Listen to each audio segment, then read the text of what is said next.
शहर की सरकार और जनता को दरकार, दिखाएंगे आपको क्या कहता है वोटर। अब की बार किसकी सरकार बनाएगी जनता, सत्ता से लेके गलियारों तक, फिल्म इंडस्ट्री से लेके चौबारों तक। कहां बनी सड़कें, कितना हुआ विकास, कहां बनी नाली और कहां बने नाले, दिखाएंगे आपको बीके स्पीड न्यूज़ पर। देखते रहिए। क्या है बिजली का हाल, कितना हुआ विकास, कहां रही दरकार, किसको किया नजरअंदाज, क्या मिला रोजगार, क्या हुआ विकास, दिखाएंगे आपको बीके स्पीड न्यूज़ के साथ।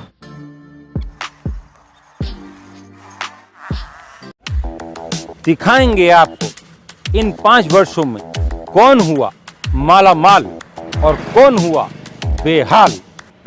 देखिए निकाय चुनाव पर हमारी खास रिपोर्ट। अब्दुल्ला आजम के करीबियों को लेकर पुलिस लगातार कार्रवाई कर रही है, उनसे पूछताछ कर रही है। इसी को लेकर स्वार क्षेत्र के रहने वाले अरशद वारसी का कहना है कि समाजवादी सरकार में स्वार में चेयरमैन रहे शफीक अहमद अंसारी ने अकूल संपत्ति अर्जित कर ली है, जिसकी शिकायत उन्होंने प्रशासन से और शासन से कई बार की है। आखिर क्या वजह है कि प्रशासन और शासन उनकी शिकायत पर कोई भी संज्ञान नहीं ले रहा है। आइए सुनते हैं क्या कहा अरशद वारसी ने। मैंने शिकायत की है। दरअसल स्वार नगर पालिका का जो चेयरमैन है, पूर्व चेयरमैन, वो आज़म खां के नगर विकास मंत्री रहते हुए आज़म खां ने नगर पालिका परिषद स्वार के अंदर विकास कार्यों के लिए लगभग 1000 करोड़ रुपए शफीक को दिए थे विकास कार्यों के लिए। और जो शफीक ने उस तमाम पैसे को उसका बंदरबाट करके और उस पैसे का गलत इस्तेमाल करके अकूत संपत्ति इकट्ठी कर ली है, और जिसकी शिकायत मैं मुख्यमंत्री से लेकर ईडी तक और लोक आयुक्त तक, डीएम, कमिश्नर और ज़िला स्तर के अधिकारियों को मैं शिकायत कर चुका हूँ। मगर मेरी ये समझ में नहीं आता कि आज़म जो इतना बड़ा सरकार में दूसरे नंबर की हैसियत रखता था, उसके ऊपर सरकार अच्छे तरीके से एक्शन ले रही है और उसकी बार बार जो चोरियां की हैं उसने वो सामने भी ला रही है सरकार।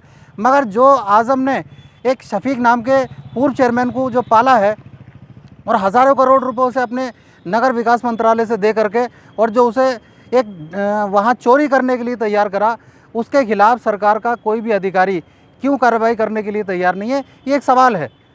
और मैं चाहता हूं कि कम से कम सरकार ऐसे लोगों पे जो सरकारी धन का दुरुपयोग करके बंदरबाट कर चुके हैं, कम से कम उनके खिलाफ भी एक्शन ले। आज़म के ऊपर कार्रवाई हो सकती है, मगर आज़म का जो पाला हुआ गुर्गा है शफीक, पूर्व चेयरमैन स्वार, उसके ऊपर कार्रवाई क्यों नहीं कर रही है। आखिर ऐसा कौन सा भाजपा का नेता जो उसे संरक्षण दे रहा है, ऐसा कौन सा सरकार का नुमाइंदा, सरकार का कौन सा ऐसा अधिकारी है जो उसे संरक्षण दे रहा है। क्या वो सरकार का इतना चाहता है जो सरकार को अरबों रुपयों का चपेट लगा चुका है।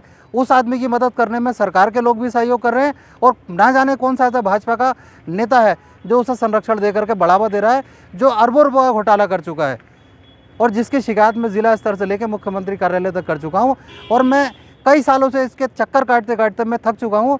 अब मैं सोच रहा हूँ कि मैं क्या करूँ, मैं मुख्यमंत्री के दरबार में जाकर किसी दिन पेश होना पड़ेगा, क्योंकि मुझे आखिरी वही उम्मीद नज़र आ रही है। और अगर मैं परेशान हुआ तो स्वार से लेकर के और मुख्यमंत्री कार्यालय तक पैदल मार्च करूंगा, और मुख्यमंत्री जी को ये पूरा प्रकरण से अवगत कराया जाएगा।